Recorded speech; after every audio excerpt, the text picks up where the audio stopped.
Assalamualaikum warahmatullahi wabarakatuh. Hai, semangat pagi anak-anak hebat.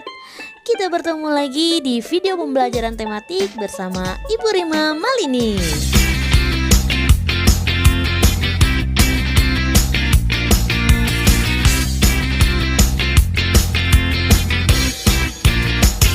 Nah, bagaimana kabarnya anak-anak hebat di pagi hari ini?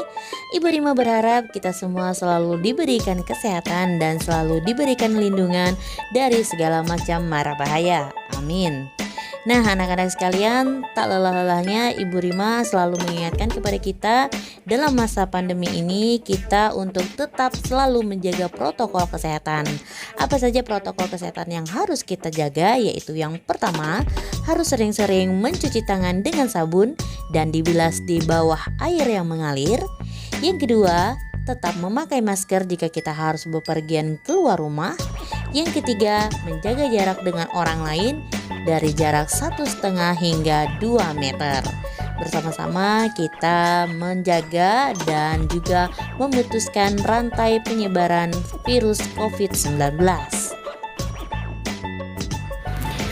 Nah, anak-anak, hari ini sebelum belajar, Ibu ingin mengajak anak-anak untuk melakukan hal yang baru, berbeda dan yang jelas bermanfaat untuk kita, yaitu senam otak. Nah, ayo kita bersama-sama kita senam. Silakan anak-anak berdiri semua. Ayo berdiri. Jangan malas-malas ya. Nah, jika kalian sudah berdiri, ikutin gerakan senam otak yang Ibu Rima contohkan ya. Kita mulai. 5, 4, 3, 2, 1.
Nah, anak-anak, itu dia tadi senam otak yang sangat bermanfaat untuk kita, yaitu dapat menyeimbangkan fungsi dari otak kanan dan otak kiri kita. Baik anak-anak, kita kembali masuk ke materi ya.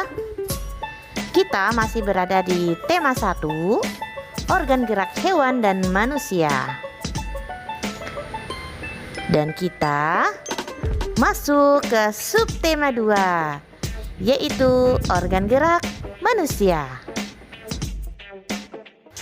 Nah, anak-anak, sekarang kita masuk ke pembelajaran 3 ya. Seperti biasa, sebelum masuk ke materi, Ibu Rima akan membacakan terlebih dahulu tujuan pembelajaran. Tujuan pembelajaran kita yang pertama, dengan mengamati peta, siswa mampu mengidentifikasi potensi kekayaan alam bangsa Indonesia secara seksama. Yang kedua, dengan mengamati peta, siswa mampu mengidentifikasi kepadatan penduduk tiap-tiap provinsi secara kritis. Dan yang ketiga, dengan mengamati peta, siswa mampu menunjukkan asal suku-suku bangsa yang ada di Indonesia secara tepat. Yang keempat, dengan diskusi, siswa mampu menunjukkan daerah-daerah persebaran agama di Indonesia pada peta secara benar. Yang kelima, dengan wawancara, siswa mengidentifikasi keberagaman penduduk di daerah tempat tinggalnya secara bertanggung jawab. Dan yang keenam, dengan membaca dan menulis, siswa menentukan ide pokok dari bacaan secara tepat.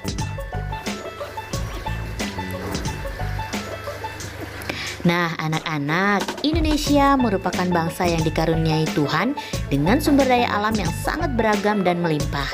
Mulai dari keragaman potensi alamnya sampai keadaan penduduknya. Sudahkah semua itu dimanfaatkan secara bertanggung jawab?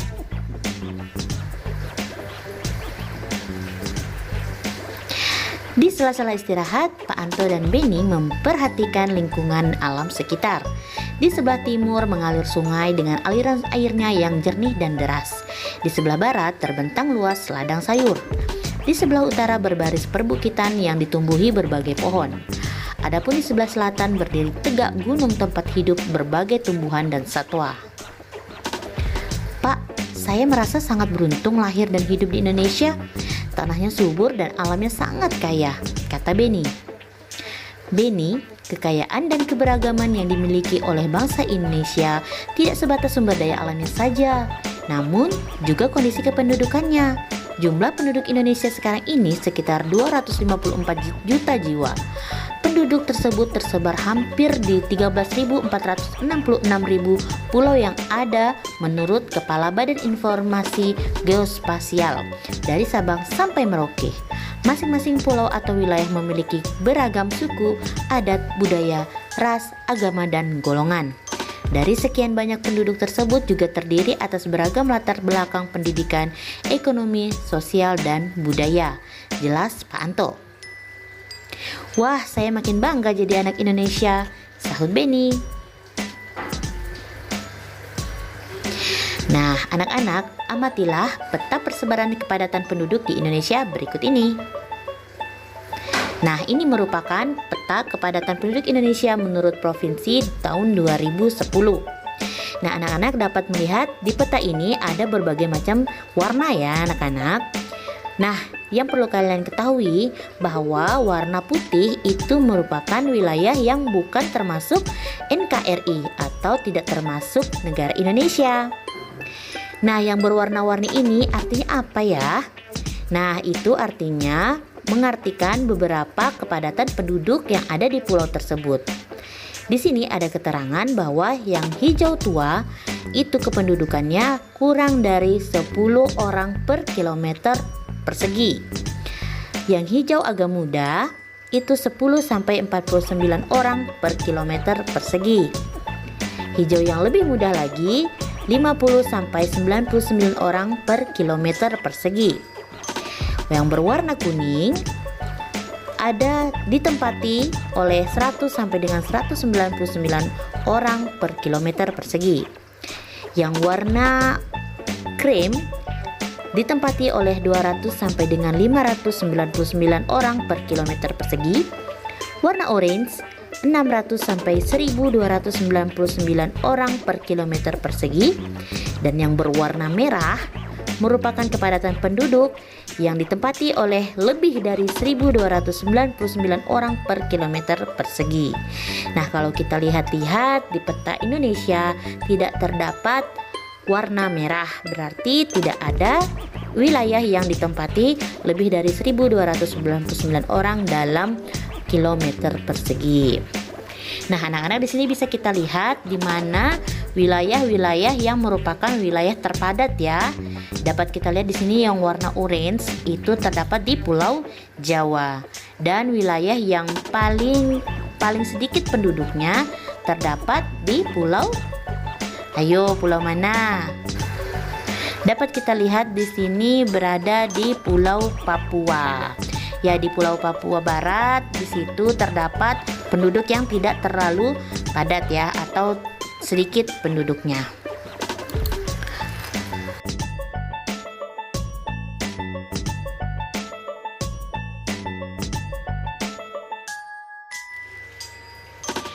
Nah, anak-anak, wilayah Indonesia yang sangat luas dan berupa kepulauan telah mengakibatkan keberagaman penduduknya.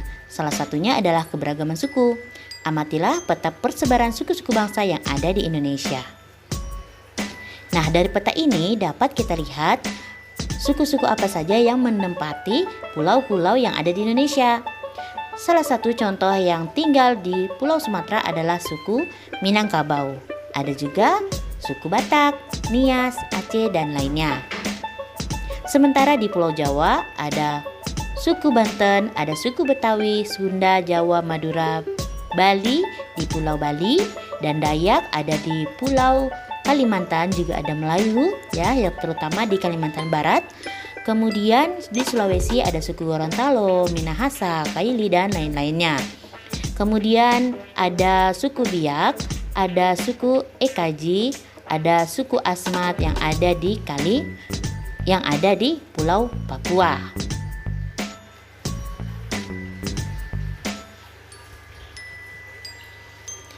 Nah, anak-anak, selain beragam macam suku yang ada di Indonesia juga memiliki beragam macam agama yang dianut oleh penduduknya. Ayo kita membaca kerukunan umat beragama di Indonesia. Kerukunan umat beragama merupakan bentuk hubungan antar manusia yang damai berkat adanya toleransi beragama. Toleransi beragama adalah suatu sikap saling mengerti dan menghargai tanpa adanya sikap membeda-bedakan dan mengecilkan umat agama lain. Kerukunan umat beragama sangat penting bagi bangsa Indonesia untuk mencapai kesejahteraan hidup. Seperti yang telah kita ketahui bahwa Indonesia memiliki keragaman yang begitu banyak. Salah satunya adalah agama. Meskipun mayoritas penduduk Indonesia memiliki agama Islam, namun ada beberapa agama lain yang juga dianut, yakni Buddha, Hindu, Kristen, Katolik, dan Konghucu. Setiap agama tentunya memiliki aturan masing-masing dalam menjalankan ajaran agamanya. Namun perbedaan ini bukanlah alasan menjadi pemecah belah, namun justru menjadi pemersatu dan memperkaya nilai-nilai dalam masyarakat. Sebagai satu saudara dalam tanah air yang sama, kita harus menjaga kerukunan umat beragama agar bangsa dan negara kita tetap menjadi satu kesatuan yang utuh. Tri Kerukunan Umat Beragama merupakan program yang dicanangkan pemerintah untuk menciptakan kehidupan beragama damai dan rukun. Program ini menghendaki adanya kerukunan antar umat beragama dalam satu agama, intern umat beragama, kerukunan antar umat beragama yang satu dengan agama lain, dan kerukunan antar umat beragama dengan pemerintah. Hal ini perlu dilakukan untuk mencegah munculnya konflik dalam kehidupan beragama. Tri Kerukunan Umat Beragama bertujuan agar masyarakat Indonesia bisa hidup dalam kebersamaan, meskipun banyak perbedaan. Program ini harus diwujudkan agar tidak terjadi pengekangan dan pengurangan hak-hak dalam menjalankan ajaran agama, seperti dalam pendirian rumah ibadah, pelaksanaan ibadah, dan hari besar keagamaan, serta penyiaran agama. Tri Kerukunan Umat Beragama dimulai dengan kerukunan antar umat beragama dalam satu agama, intern umat beragama. Perbedaan pandangan dalam satu agama dapat memicu terjadinya konflik dalam agama itu sendiri. Oleh karena itu, perbedaan pandangan ini haruslah diupayakan agar tidak saling merasa bahwa pandangannya adalah yang paling benar. Tri Kerukunan Umat Beragama selanjutnya adalah kerukunan antar umat beragama yang memiliki pengertian kehidupan yang rukun antar masyarakat meskipun berbeda agama dan keyakinan. Dalam hal ini tidak terjadi sikap saling curiga-mencurigai serta selalu menghormati agama masing-masing. Selain itu juga tidak saling memaksakan agama kepada orang lain. Adapun dari kerukunan umat beragama yang terakhir adalah kerukunan antar umat beragama dengan pemerintah, mengandung pengertian bahwa tiap-tiap umat beragama dapat bekerja sama dan bermitra secara baik dengan pemerintah dalam menjaga kehidupan bermasyarakat, berbangsa, dan bernegara. Dalam hal ini, para tokoh agama dan pemerintah sangat diperlukan perannya dalam mencari solusi yang baik tanpa merugikan pihak manapun.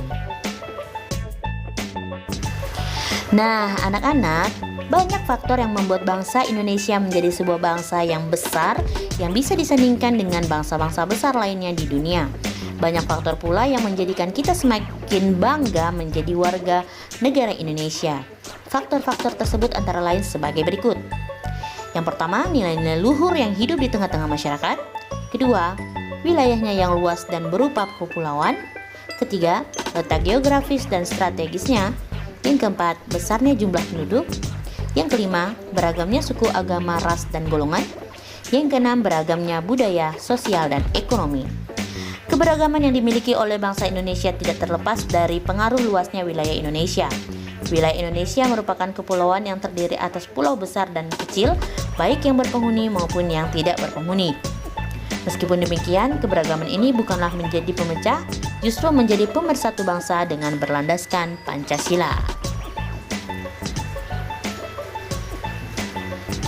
Nah anak-anak, demikian video pembelajaran tematik kali ini. Semoga bermanfaat dan mudah dipahami oleh anak-anak sekalian. Jangan lupa untuk like video ini ya. Bagi yang belum subscribe, pastikan kalian mengklik tombol subscribe dan nyalakan tombol loncengnya, agar kalian selalu mengetahui jika Ibu Rima upload video terbaru. Baik anak-anak, tetap semangat belajar dari rumah. Salam anak-anak hebat. Wassalamualaikum warahmatullahi wabarakatuh.